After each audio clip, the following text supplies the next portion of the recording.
Alright, welcome back to an episode of the 3 Count. I'm War Machine MJ. With Rodimus Prime. And Mainstream Malcolm. Now, if you notice, we're not in our usual setup because we just got back from AEW Dynamite here in Huntsville. Good old Rocket City. Fan-freaking-tastic. So yeah, we're broadcasting from Rod and Malcolm's hotel room. I have my own room. Yeah. And it's glorious. Okay. It's absolutely on my own. Yeah, the glorious thing is played out, remember? I think it died a long time ago. It's been died. It died a slow, nasty, disgusting, painful death. It died when Vince refused to make Bobby Roode a face. He was, when he first came in. To NXT. To what? To NXT. He was a heel.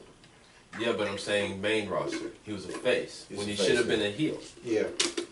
Anyway, enough about Bob Roode. We're here today to talk about Monday Night Raw. Yeah, Monday Night Raw was live from Salt Lake City, Utah. Yeah, where they got hard 12. Yeah. Hard 12 inches of snow. And they were still packed to the rafters. Pretty damn good show. Yeah, it was a good show despite the uncertainty. Yeah. So Well, that's... we kick things off with Randall Keith Orton. Yeah, he was going to explain his actions against Edge last week, but yeah, the fans weren't having none of it.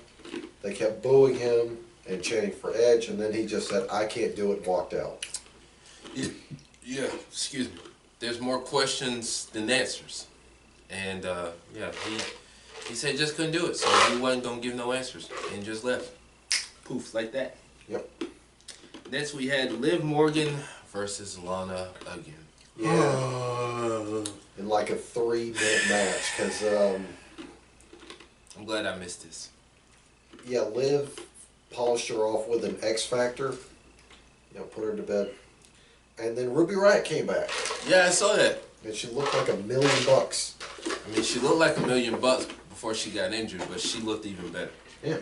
She had green hair and she had a detailed looking outfit. Yeah, and more tattoos as if she doesn't have enough. Yeah. And she also attacked Liv Morgan. Yeah, they were going to hug it out, you know, because they're good friends. And then she dropped Liv Morgan. Yeah, so, And then Lana picked up the scraps. yeah, another person that's got questions more than answers. So, You know who else has questions more than answers? The question mark. he always has questions. Well, we have questions. All he has is karate. Yeah, and a big question mark on this match, but we digress.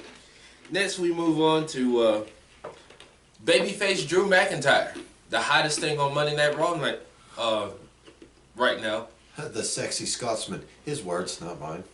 And he defeated Mojo Rawley. Yes. Well, first, he told Mojo Rawley, because he was standing in the ring, he said, "I'm going to finish you off in 3 seconds, but first, you know, I'm going to cut a promo about Brock Lesnar." Yeah. And so long and the short it is basically he said, "I'm going to kick your stupid head off at WrestleMania, Brock Lesnar." Just like he did Mojo Rawley on Monday Night Raw, and he kicked his stupid little head off. Yeah, and Mojo ran right into it. Awesome. So, whoop-de-doo. Next, we had a 6-man tag team elimination match. Yep, it was Kevin Owens and the Viking Raiders taking on Seth Rollins' buddies. Yeah. Buddy Murphy and the AOP. Yeah. I missed this match, so you can explain it. This was a pretty good match. Good chunk of the way through. Ray Rowe got thrown into a pair of steps, and then he was pinned. Then Hanson, I'm not going to call him by their stupid name. Then Hanson did a crossbody to one of the AOP guys.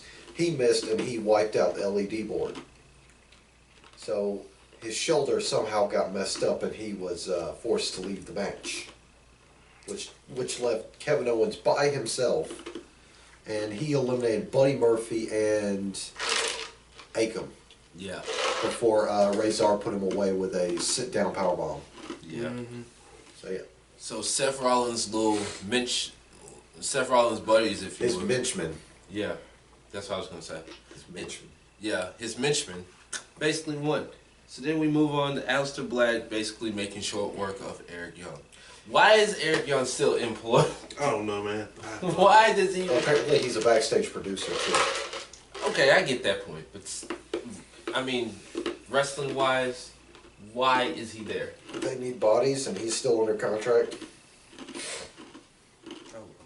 Anyway, yeah, Aleister Black is starting to pick a fight with people, starting with Eric Young. Yeah. I guess picking a fight with somebody really means anybody. Yeah. Yeah, he got black masked. Yeah. Let's move on to Rey Mysterio as he took on former Cruiserweight champion Angel Garza. Well, let's backpedal here because Humberto Carrillo was going to have a match against somebody, and then Zelina Vega wheeled out Angel Garza. Mm-hmm. Basically saying, I know your weakness is your familia. Yeah. Of course, Angel Garza, who is classic on the mic, Yeah. he started getting up in Humberto's face, telling him that he's in charge of the familia now, and Humberto answers to him. Of course, Humberto didn't take too kindly to that, and they got to scrapping, and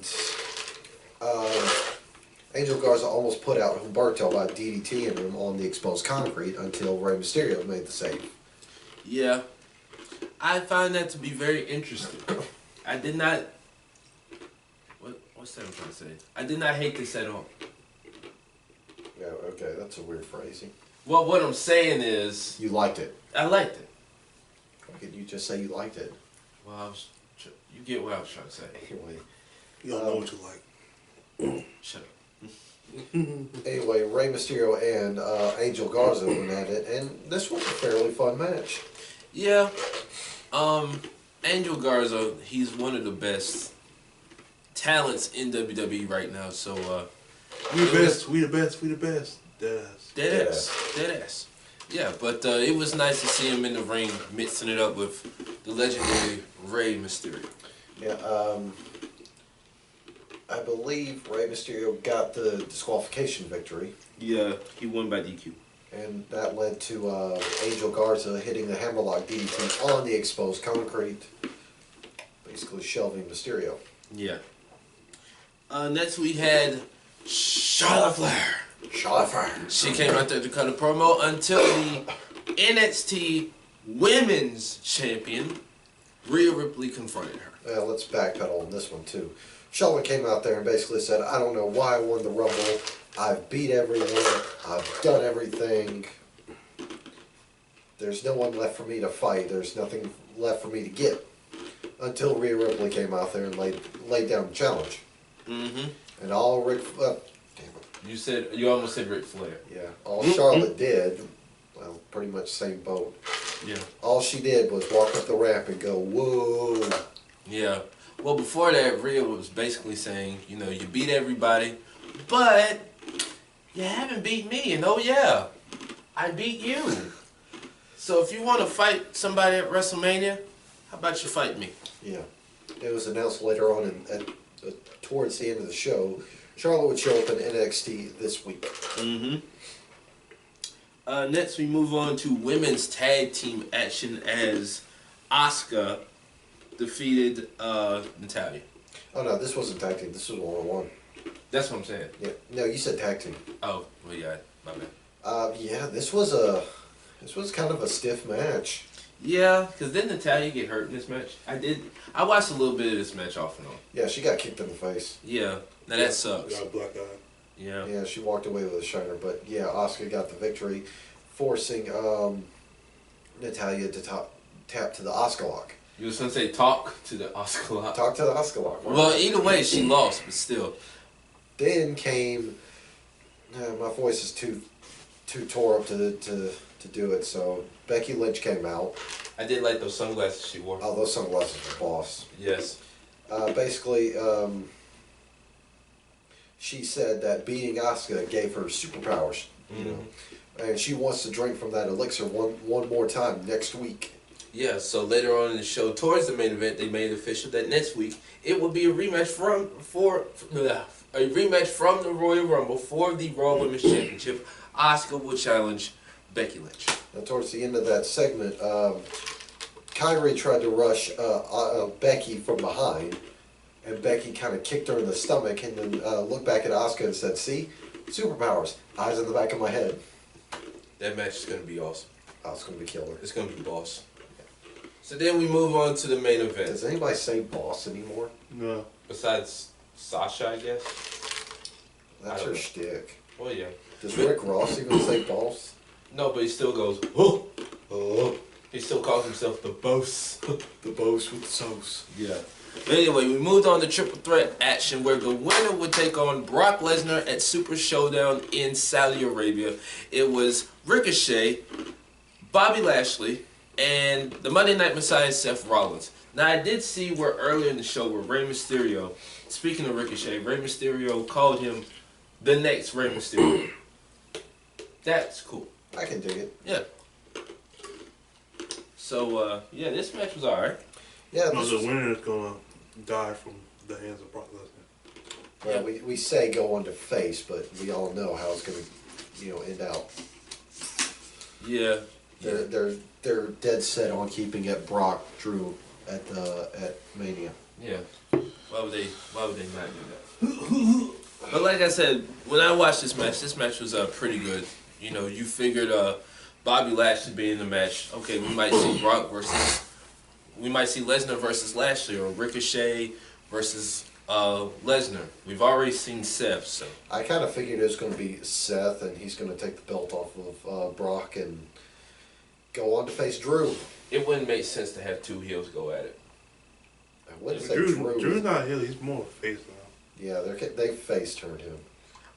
You know what? Speaking of that, he's more suited as a heel, but I'm actually liking his face turn. He's actually having a little bit more fun with it. Yeah, and the fans have really gravitated I'm to having fun. Yeah. it real quick. But yeah, during the match, Seth and Seth's buddies tried to get involved until they were chased off by Kevin Owens and Ray Rowe. Yeah. That's $1 million team right there. Yeah, yeah. But in the end, Ricochet got the victory. He pinned Seth. I think he pinned Lashley. Okay, well either way, he still won. And as soon as he was about to get up, out pops Brock Lesnar, hit him with an F5. The crowd goes crazy.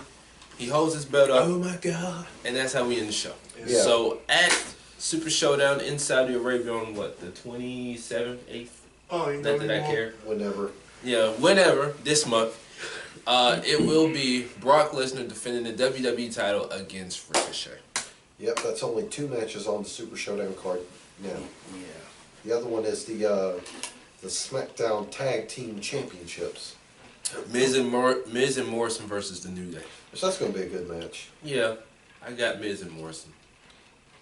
Ricochet and Lesnar is going to be a good match, but we're not going to freaking watch the show. Because it's in Saudi Arabia. Mm-hmm. Because why bother? But yeah, that was Monday Night Raw. Yeah, that's Raw in a nutshell. Another decent show. Like I was telling these guys earlier. Last couple weeks when we do this, it's just you know how I am. It's like, okay, we gotta talk about Raw. Let's talk about Raw.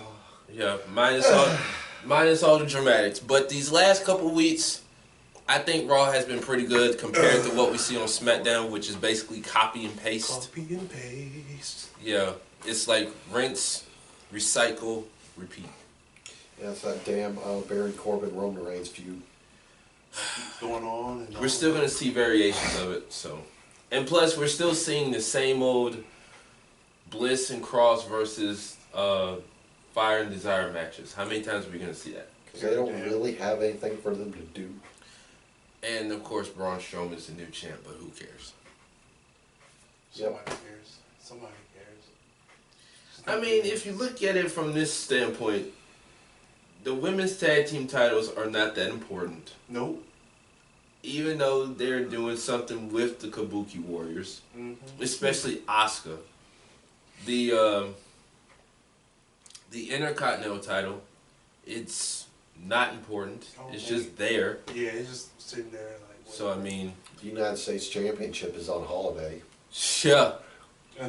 So I mean, oh, and the tag team division overall on the main roster is complete trash. Yeah.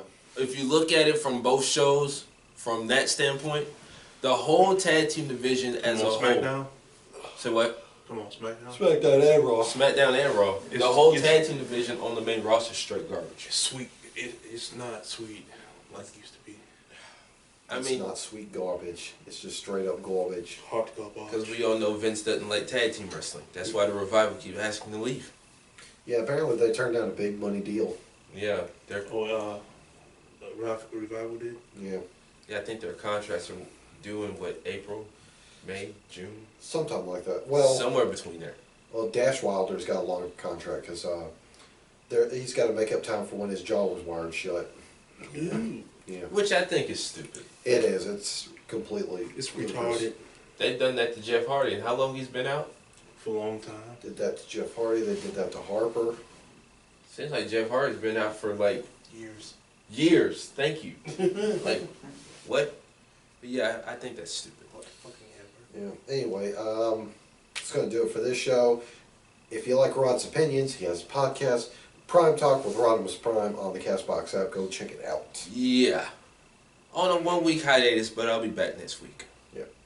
That being said, I'm War Machine NJ. With Rodimus Prime. I'm Mainstream Malcolm. We'll see you guys next time.